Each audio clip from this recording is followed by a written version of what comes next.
This is Technically Legal, a podcast about legal technology, innovation in the legal industry, and the impact tech is having on the law. I'm Chad Main, the founder of legal services company Percipient, and on today's show, we're talking to Drew Armstrong. She's the CEO of fintech and legal tech firm AffiniPay.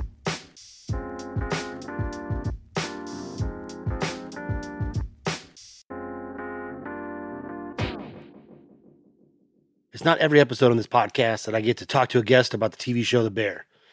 But in my conversation with today's guest, AffiniPay CEO Drew Armstrong, I was able to work it in. AffiniPay is a fintech company with a big presence in legal. Their flagship product in legal is LawPay, and that's used by law firms to bill clients and accept payments. Drew joined the company in 2021, and right around the time she joined, the company started to venture beyond the world of payment software and acquired MyCase, which is law practice management software that permits users to keep all case details and documents in a single place, and also helps streamline client communications and manage tasks related to legal matters. Although most of Drew's professional life has been in the business world, she did start out at law school.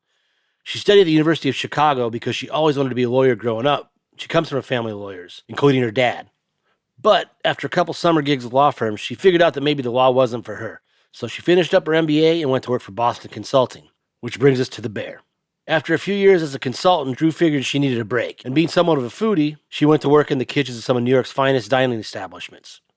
From all these restaurants that she worked at, she took lessons learned in her later roles as a co-founder of a baby monitor startup, and ultimately the position she had right before AffiniPay, which is CEO of a property management company called Grace Hill.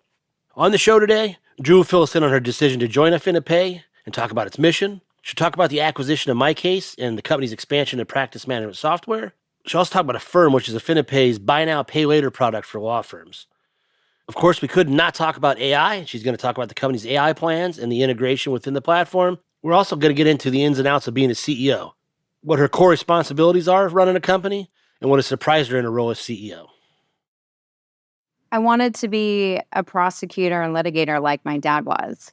So from an early age, I grew up with my dad and my uncle being attorneys. So I thought that's what my life path was going to be. Your dad did white-collar work and then plaintiffs work, correct?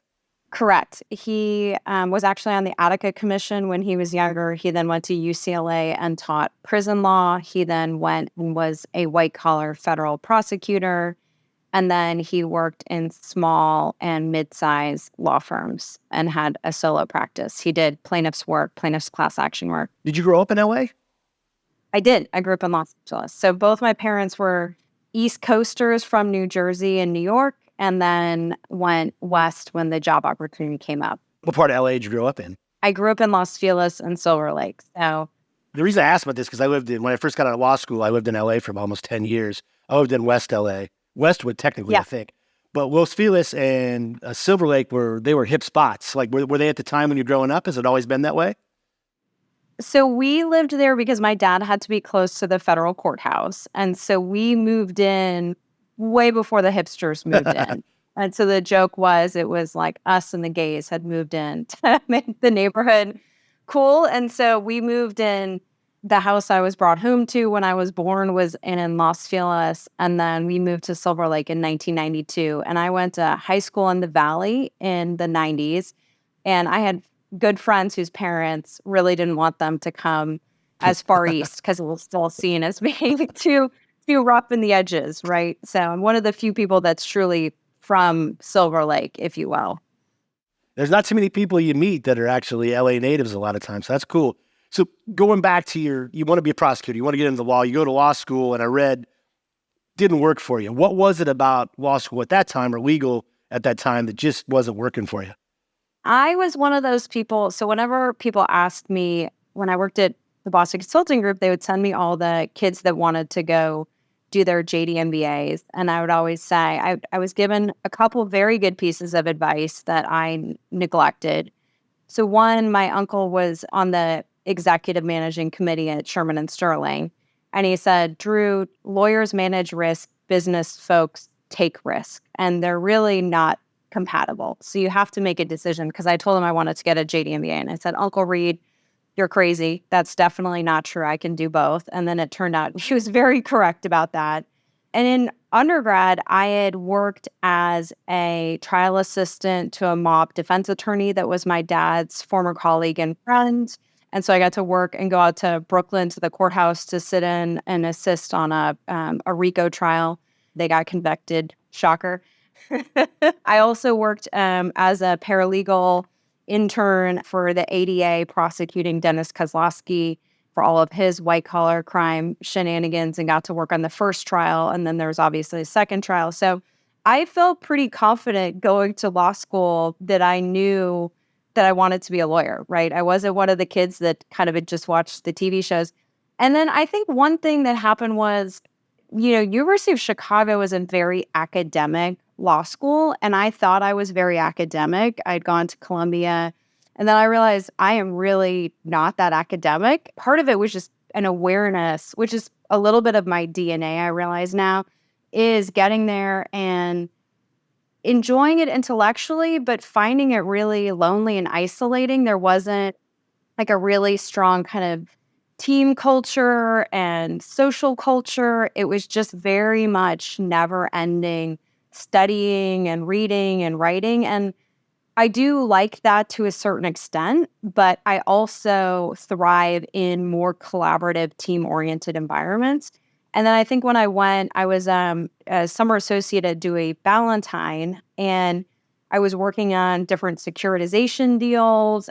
I could feel that the disconnect between kind of what I had seen as a litigator with the way my dad and his associates had worked in kind of these smaller environments felt very different than the big corporate law path.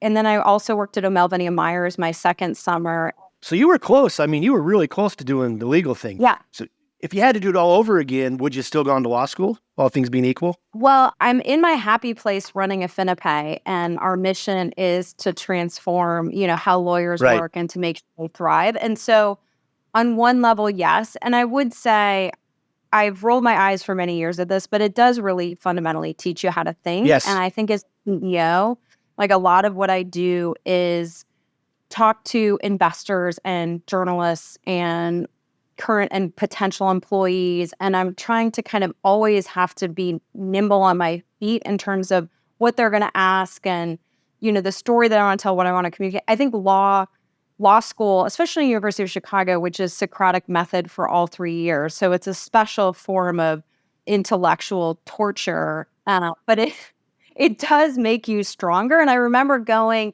and switching over to business school and it feeling kind of like, a Law and Order episode where you always knew that the celebrity guest star was the bad guy and don't worry, Sam, whatever his name was going to put him behind jail. Like everything felt very pat and clear, and there was PowerPoint slides that could ultimately give you the answer. Law school, I think, gave me a lot more of that kind of like intellectual agility that I do think is super valuable. Now, I would say it's a very time-consuming and expensive way to get that. Yeah. So unless you really want to be a lawyer, I'm not like, go get a JD MBA. Like, I think we have too many people today being told it's such a big, scary world out there. It's so hard to make your way. So the more degrees you have from the better schools, the more likely it is you'll be successful. I don't fundamentally, it's a big investment. So I'm not encouraging people to go to law school if they don't really think they want to be a lawyer. I really thought I wanted to be a lawyer. And obviously, I don't regret doing it, but I'm still paying down my student loans, just so you know. Yeah, no. Understood. No, understood. I get it. So at some point in between going into business, you work at a high-end restaurant in New York. The only reason I ask this is because I want to know, do you watch The Bear? I do watch The Bear. How accurate is that show? Very accurate. Very accurate. So I decided I needed a year off, and I went to culinary school. The whole experience taught me that there's a big difference between your hobbies and what you do for a living. And for me, cooking is a passion and a hobby. It is not what I do for a living, but I got to work for Chef Mike Anthony, who's, won the James Beard Best Chef in the U.S. award. Dan Barber, who's kind of a pioneer in kind of farm-to-table cooking, but East Coast style with his work on the Rockefeller estate. But the kitchen is super intense. It's almost like a football match meets ballet where it's super choreographed. It's super intense. One thing I talked to my team about when I shared this experience is like, the thing about being in a kitchen is like everyone needs to show up and bring their A game from dishwasher to stage to all the way up to sous chef to executive chef. And it's very transparent on who is or isn't delivering, right? And it was very intense. And there were times where I was like, we need to take this down a notch. We don't need to be yelling at each other. I'm just going to chop in the corner, do my little prep work. I think that kind of ethos around like show up every day, bring your A game, be on a team, like no dish is created by any one person. It takes this like massive team of capable people to bring it to bear. And every dish that goes off the line needs to be the same and it needs to be perfect. And so it is a very eye-opening thing to experience. I didn't personally think that was going to be my profession, but I very much appreciated it. I think you watch The Bear and it gives you a sense for the level of intensity that you need to bring. And I would say I work with a lot of really talented people across different professions, from investing to software to lawyers to chefs, and people who are kind of at the top of their game, like expect to have teams like that and expect to work with people like that. So as much as I didn't love it from a working perspective, I loved learning from it. And I think it's important that we expose ourselves to different experiences, even if they're not the ones that ultimately turn out to be, what we do long term. Favorite character in The Bear? What's the name of the gal who becomes his partner? I don't know. It's so yeah, hard. I should know that too. Yeah, she is great. Sydney. Because I think Sydney, the thing I admire about her is like she's someone, and I think this is like an ethos in technology where she's like failed and she kind of has this like persistence and desire. I think so much of success is built on resilience, and the Roger Federer like graduation speech is kind of going viral right now, where he said, he's the winningest or one of the most winningest tennis players, and he's only won like about 80% of matches, but only slightly more than 50% of points. And so I think a lot of like what any person who is great at what they do is you lose some and then you get up the next day and you keep going, whether it's a customer or it's like a restaurant. It's like all these are hard rise and grind kind of roles and businesses. So I like the fact that she's, number one, like super resilient and has that kind of failure, which gives her a hunger and a fire. And then the other thing is, I think, the world is shifting in terms of what we see, even the kitchen, but also companies in particular, towards softer, like more feminine forms of leadership. And so her willingness to like call out as bullshit and bring more of that moderated feminine energy and the kind of like, does this need to be as crazy and intense, and check yourself? Like, I think we're headed more towards that type of leadership being the new normal. So I also think they're dynamic together, where you're like, I love to see relationships that are kind of like work spouses, because the reality is like usually everyone has a work spouse that they work really closely with. And the fact that they can show it and there's no mucking it up with it's like, romance. It's like, no, we literally like make each other better at work. And then we go home and have other people. I think that's also a cool thing to see play out in the show. Yeah, so I love Cousin only because until a few months ago I lived in Chicago, and I think that show, more than any other, really captures it. And having lived in Chicago for 4 years, it's a very Chicago show. Yeah, right? Agreed. It's not New York, and it's like fun to watch them kind of bring the New York ethos of cooking into Chicago and watch like that whole group try to execute on it. It's really fun. So after that, you go to Boston Consulting, you go to the VC world, but then you get in the startup world. Why that jump? Was it in the VC world that you decided, hey, this is interesting to me, I want to be on the other side, or what happened? The Boston Consulting Group, I consider my true MBA. As much as I love University of Chicago, I was pretty burned out on school. And BCG was an amazing almost 4 years of kind of seeing a million different business problems, learning how to work on teams. I mean, I didn't really know anything, and they molded me. And then I actually worked in private equity, not VC. Oh, sorry. I was part of a small cap private equity fund doing tech investing, the unsexiest of unsexy shit, like carve outs, services business, hardware businesses, software businesses. It gave me a very interesting kind of view on like how to see potential in businesses. And I ended up really liking that. But honestly, after doing 6 years of Like, one thing I told my team is, like, I was basically an analyst for longer than I was a CEO. For the first 6 years, I was a CEO, right? And there's only so much impact you can have on a business when you're sitting behind a spreadsheet and PowerPoint, right?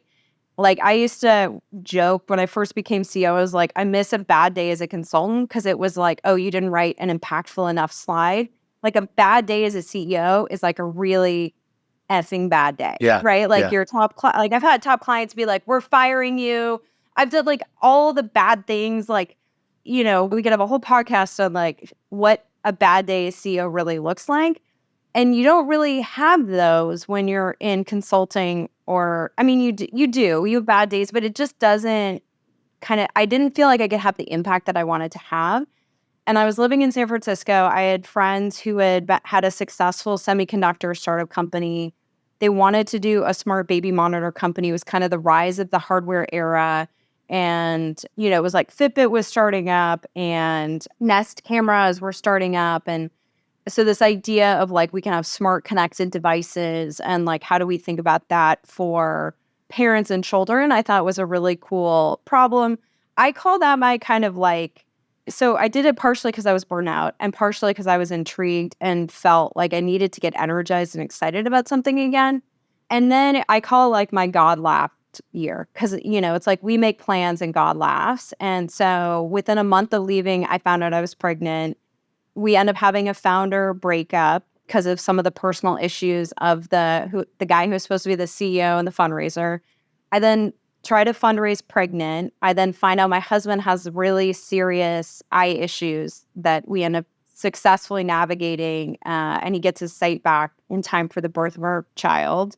And so at that point, I was like, man, it's really hard to fundraise pregnant. I really didn't have the right resume in the Valley. It was very eye-opening to me how much my background and my pedigree, and frankly, my being a woman, was not helpful.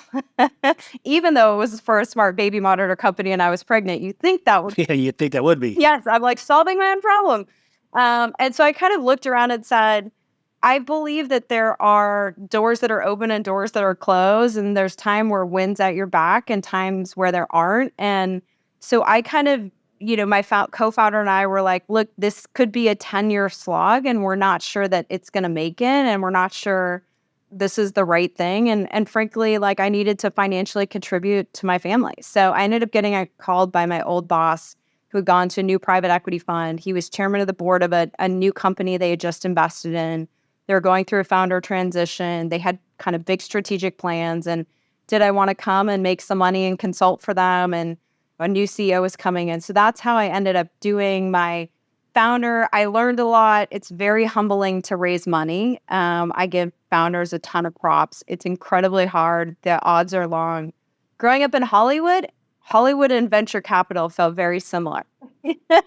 They sell you the dream of getting off the bus and eating an ice cream sundae, and then you're Greta Garbo. And it doesn't really work like that, even if you have a lot of good experience that's relevant. When we come back in just a couple minutes, Drew fills us in about her ascendancy into the role of CEO at property management company Grace Hill and how that indirectly led to her being snatched up by AffiniPay. She also talks about how her dad's experience running the business side of his law firm was a motivation for her to join AffiniPay. I'm Chad Main, and you're listening to Technically Legal. We need to do more with less. That is the key takeaway nowadays from almost every survey of in-house counsel. But what if it didn't have to be that way? What if you actually could do more for less? By combining legal expertise and technology, Percipient enables legal teams to get more work done for less. Buried in contracts and sales is frustrated with turnaround time? We can help with that. Did you just get hit with a subpoena and reviewing 100,000 documents and files will tax your resources or cost you a small fortune in billable hours? We can help there too. Our team of legal professionals leverage tech and project management principles with the right amount of human oversight to deliver precise, efficient, and cost-effective legal solutions. Whether it's legal operations and contract management support, subpoena compliance, or document review, Percipient is your partner in really doing more for less. Percipient. Legal services powered by technology. So When I joined Grace Hill, we were as I mentioned, my boss and mentor, Mike Ebelin, who's still at the Riverside Company. The first chapter, the thing I would say is I've really been a CEO for private equity backed software companies. That's kind of what I do. I've done it at different sizes and scales. So the first chapter and every chapter with investors, you have different goals, right? And you get to what I like about it is you set really aggressive 3 to 5 year growth plans around like how can we add value, what levers can we pull, and then you go execute. And then usually you're bringing in a new investor at that point when you've kind of closed a chapter. And so when I joined, it was about like we're going to build out property management's basically a staffing business. It's a high stakes, very expensive, multi-million-dollar assets being managed by frontline employees who oftentimes come out of the mall, and it's highly regulated, right? Like training is essential because you've got 50% on-site turnover. And the company, when I joined, was the market leader. And so we were really consolidating around that platform and modernizing. And then we ended up selling that business to Stone Point Capital, which is probably the largest private equity fund purely focused on investing in different financial services verticals. And they had a thesis, real estate is one of those verticals. And so we took that from a single product company to multi-product and multi-market, and we went into commercial real estate. We added some other kind of people management tools and took it from a single product to a platform.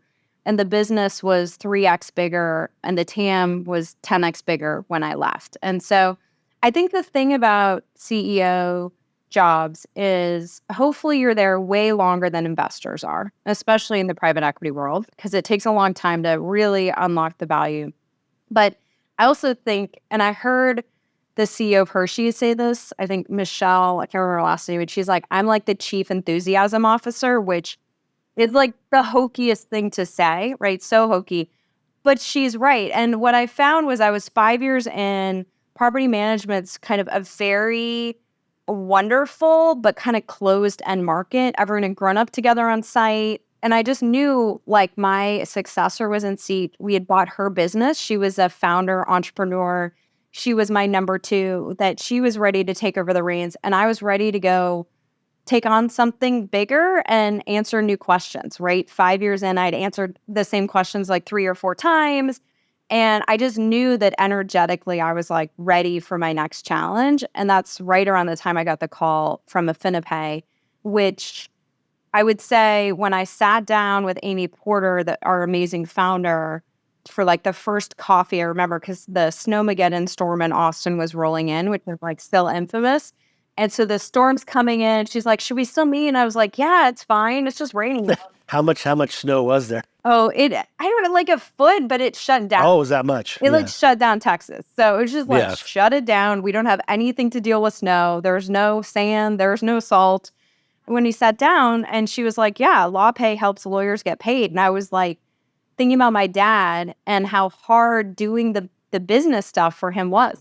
What didn't you expect, or what wouldn't you have expected before you became a CEO that the CEO job involves, something you have to deal with? The most surprising part about being a CEO is that the job molds to the person. You know, at the end of the day, when you first become CEO, yes, we have bosses, right? So I have a board. I report to the board. Everybody's got to answer to somebody. Yes, but it's a very different, I meet monthly and quarterly with my board and then do more. So they're not really your boss in the old fashioned, hey, Chad, what are you doing today? When's that project due? And so you're really freed up to spend your time where you think it is most valuable, right? And there is a shock to that because if you've been in a high performing environment and you're always like driving to deadlines, you're always working for someone, to switch that into, well, every day Drew gets to wake up and decide, what does Drew work on? What does her day look like? You've got incredible flexibility and freedom, but hand in hand with that comes incredible amounts of accountability and feeling highly responsible and accountable for the entirety of the organization, right? And so I think the thing that was most surprising to me, I used to say, I feel like I work less, but I worry more, right? It's like this 24/7 job. And I tell my husband, like, I don't think I work that much. He's just like, I. Like, I can't even, he's like, you do calls on Saturday Well, to morning. your point, Like, it's a you're different kind of work. You're always on. It's not like I've got this deadline. I'm making these slides. I've got to get it to. Like, you're always yeah. on. So it does. Yeah, it's interesting. Yeah. I was watching a video of Jamie Dimon talk about his morning, and obviously he's like one of the most famous and admired CEOs in America. And he's like, I get up at 4:35 and I read 5 different newspapers, and then I work out, and then I go to work. And I'm like, but the reality is Jamie Dimon spending an hour to 2 hours every morning reading newspapers, like, is the job, Right. Right. you know? And so I think that was the thing. And so it really forces you to hold a mirror up to who you are, what you're good at. I also like to come back to the basics. Like, the CEO, in my opinion, has 3 core jobs. One is setting the strategy and enrolling stakeholders in that strategy and plan. Number 2 is like building and retaining an amazing team to execute on it. And number 3 is building shareholder value and financial stewardship, right? Like, kind of 3, it's like strategy, team, and financial performance. And so I think if you can kind of keep orienting yourself, like, for me, it's not golf tournaments. It's not even podcasts, as much as I love doing that. That's part of bucket number 1 for me, is like, telling everyone what our strategy and our plan is. But like, going back to kind of the foundation and then knowing what you're really good at and what you're not, and building your team accordingly to fill in for, frankly, what your weaknesses or your gaps. Getting ready for the day, I saw that was definitely something that motivated you to do this. Your dad was a great lawyer, not always a great businessman. He had a hard time getting paid, and I think that's true often. But what specifically in your dad's experience was it that said, hey, this is helpful, AffiniPay, because they help lawyers get paid, is something I want to do?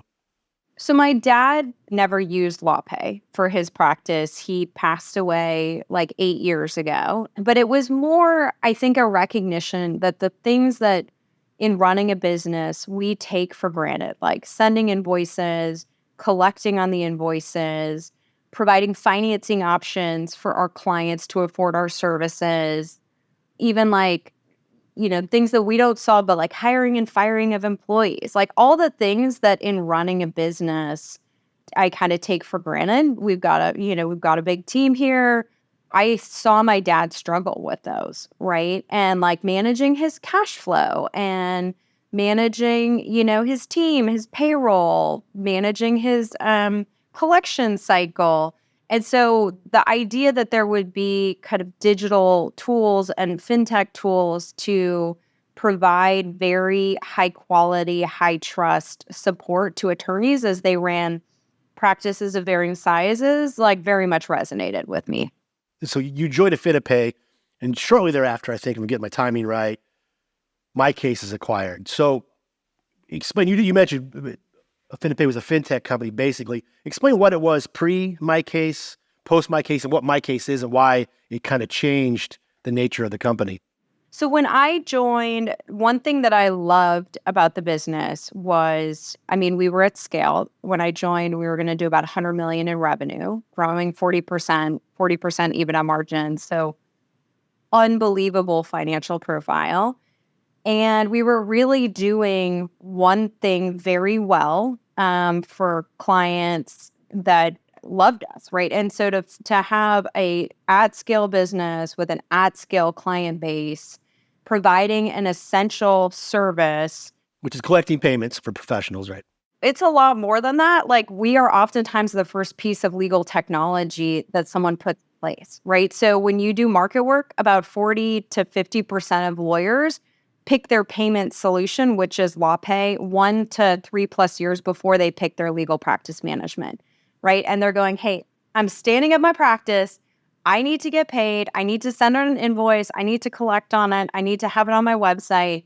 And so what you see in this market is that lawyers are very pragmatic, they're very smart, and time is money for them, right? And I think that's why tech adoption's taken longer. And so our core thesis was, at the time, we had over 50,000 law firms using LawPay, and half of them hadn't adopted practice management.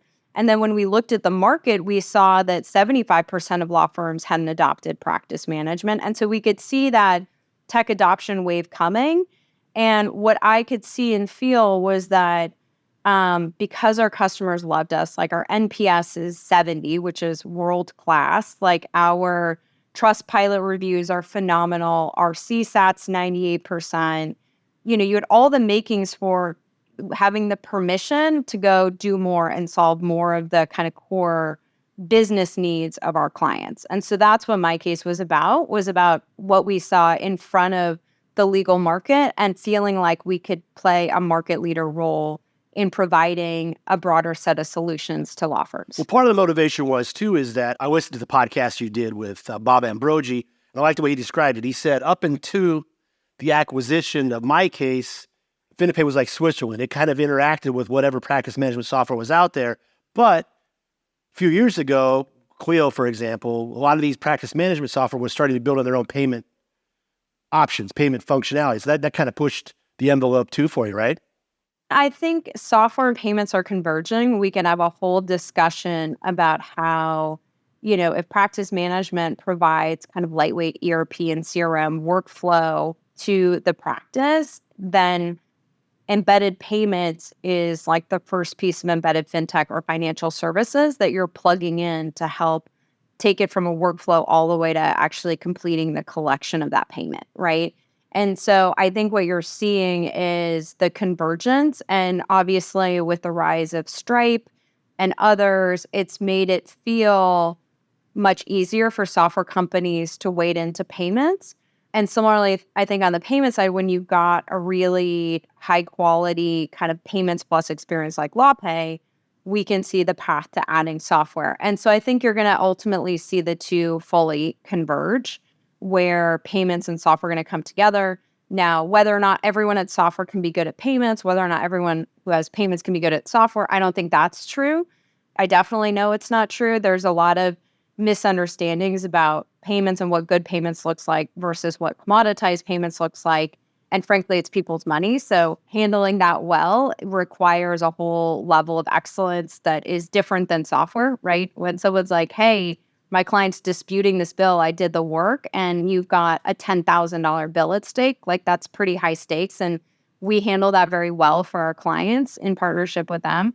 But yeah, absolutely. The way I describe it is it really freed us to look at what the full potential of the business was and to say, hey, we're no longer going to be a verticalized payments company. We're going to be a software and embedded fintech company, which is what we are today, right? And MyCase was a big acquisition for us. It was MyCase plus CasePure and DocketWise. So actually 3 core platforms.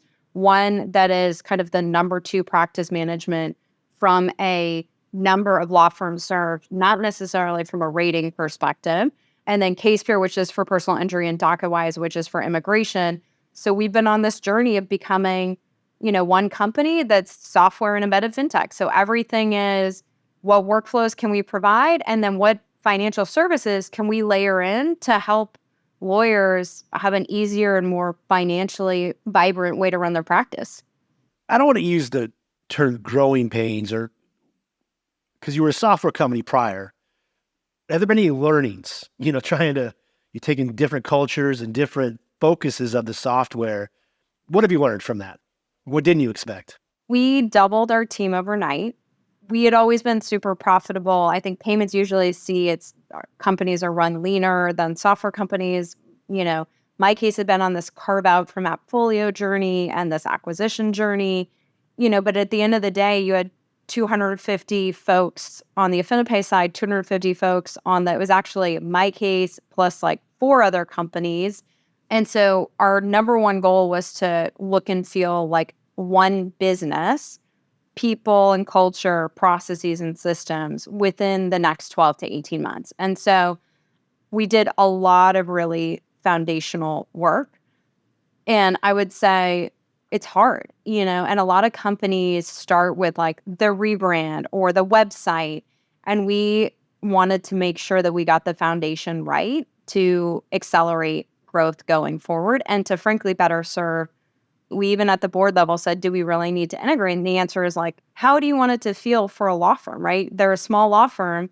They want it to feel like one company with a unified set of solutions. And so I would say, I think my lessons learned were it's just longer and harder than you think, but ultimately it's incredibly worth it. And I think the thing that's really fun and exciting for me and the team kind of this year forward has been now we get to focus on growth and innovation and, more of the exciting things. And sometimes it takes you longer to get there than you thought, but it's ultimately really worth it. And if you don't do the foundational stuff, it ultimately caps your ability to deliver on the other things. One of the things you guys do that I thought was interesting, I hadn't really paid that much attention to until I was getting ready for this today, is buy now, pay later. You offer that to law firms where clients who may not otherwise be able to afford legal service can get credit and do this. But it started me thinking on a couple of things. Number one, this could be great. I don't know if access to justice might be overstating a little bit, but it provides an opportunity for people that need attorneys, say a family law attorney or whatever, that can't afford it. And that's the vast majority of people because lawyers are expensive. So it's a real opportunity there. But then part of me started thinking too is, well, do you think it also might capture people who maybe still can't afford to pay it in the end and now they've got a debt on their credit report? Like, what's the balance there? What are you seeing with that product? It's what I would consider our first piece of like innovative fintech. The ability to provide fee loans to clients that need them didn't exist before this product came to market. And the question you're asking around the ethics around it are no different. Well, it's not ethics. Than No, I'm not even going there. I'm just thinking like, I just start thinking about, well, if they didn't have the money now, are they going to have it later? So how do you guard against Isn't that what a credit card is, though? True. No, Chad? yeah, exactly. Yeah. And so I think what we found is that, look, that's a problem that has to get solved. Right. Right. Yeah. Because what you find is that lawyers were either turning people away, so people couldn't get really valuable legal services, or, they were doing manual payment plans where that turns your client relationship into a collections relationship. Right. And that's one of the core pain points that we solve. And so I think it's incredibly valuable. One thing that I love is we're partnered with a firm, and a firm is very fair, right? They don't have kind of everything they do is within the bounds of kind of regulated interest rates. There's no kind of ratcheting up fees if you're not paying, right? So they manage those loans in a very ethical way. And in some ways, it was the perfect marriage because they had cut their teeth on larger transaction sizes, right? Most of the other providers like PayPal or Klarna are used to smaller ticket sizes. What we see is that people really need these loans. Right. Like, the average ticket size for a credit card payment for us is $1,000. An average pay later loan is $3,500. And people want to pay it down over 12 to 24 months. And when you look at it, like our highest used practice areas are exactly what you say. Family law, it's civil litigation, it's immigration. And so it's things where people really need legal services and they really can't afford it that day. And then they need the time and the space to pay for it over time with a reputable lender, right? And if it's an essential service, people are going to find one way or the other to get it. In my opinion, giving them the option is incredibly valuable. And I think that's why we've seen, one thing is interesting, we're really building the market for it. We're going to be at close to $200 million of loan volume issued to date, and it's just continuing to ramp up. And I think it's really exciting that we're putting that type of financial tool in the hands of attorneys who previously didn't have it. And ultimately, it's the attorney's choice Right. if they feel comfortable in providing it. And it's frankly the end client's decision if they feel like that's how they want to finance their legal bill, which I think is what America is about, right? That's a real interesting point because you're right. Some of this responsibility does rely on the attorney. If someone comes to them with a project that's going to cost, say, $10,000, $20,000, and you're telling me that, on average it's $3,500, at that point, maybe, it is incumbent on them to maybe think that through. So I can't let you go without a question about AI. I know you guys have rolled out AffiniPay IQ. What is that? Tell us, what are the plans there at the company for AI? Yeah, I mean, we've got really big plans. I think the thing that you'll see with us, and obviously my background is in product, is we really like to make announcements and have the tech be real. And, and so I think there was a lot of buzz about AI in 2023, and we held back until we were ready to have real AI in beta in platform. And so we have our first AI live in platform general availability. So everyone who's on MyCase has access to it.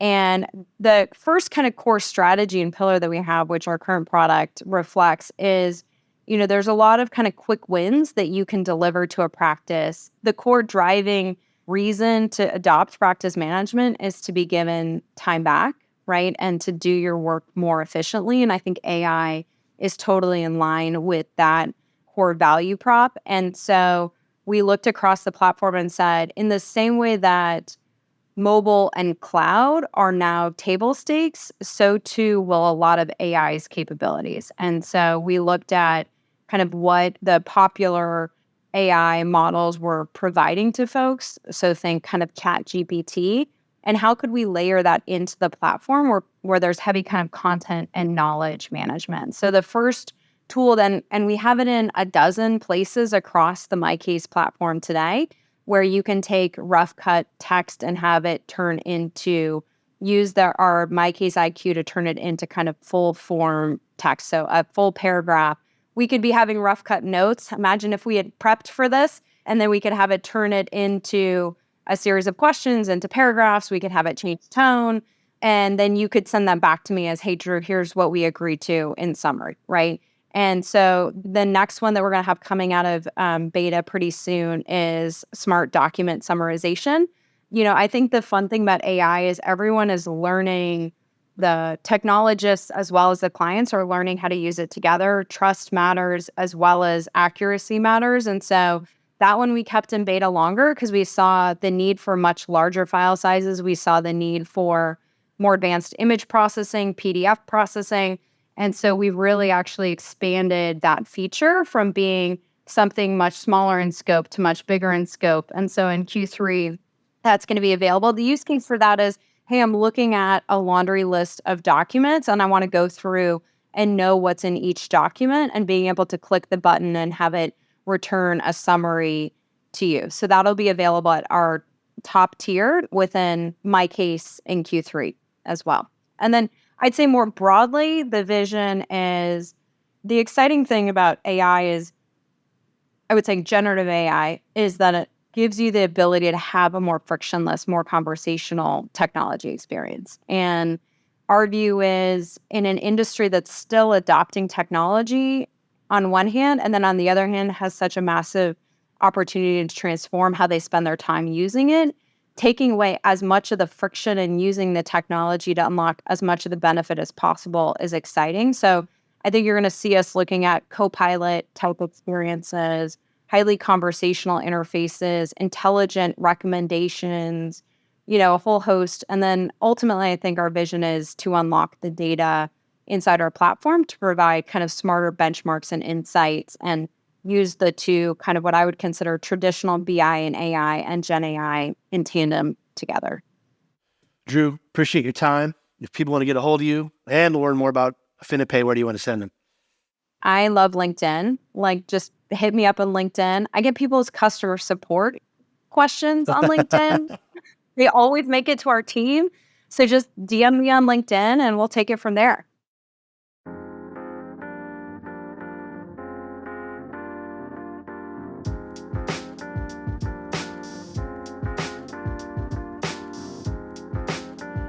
Okay, that's a wrap for today's episode. As always, we really appreciate you listening. If you want to subscribe, you can find us on most major podcast platforms like Apple, Spotify, Google, Stitcher, etc. Also, if you like us enough, I hope you leave us a favorable review. Thanks again for listening. Until next time, this has been Technically Legal.